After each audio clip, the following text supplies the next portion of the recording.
भैया बहुत नीक भाव मिल गए जौन बा कि वहाँ पे घेरते रहन।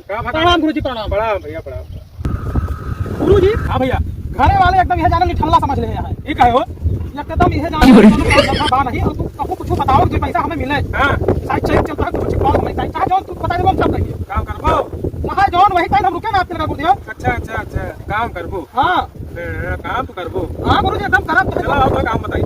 हाँ बहुत पैसे अरे बहुत कृपा आप पे। आओ हाँ चलो आओ भैया अरे कूलर में रहा कूलर में तुम्हारे काले कार है। हाँ आप पैसा पैसा बढ़ाते देवो तो तू साहब आई देसी ओएस बनाया जा रहा हम अब निपुर जा यही मैं तो क्या क्या ए अच्छा सियार तू ये फट है भैया कहां करबो ना हम करब कहां जो देख भाई कह दे भाई। ए भैया हां गुरु लिया हसिया एटा ले लियो और यह गेहूं भैया हमार काटो।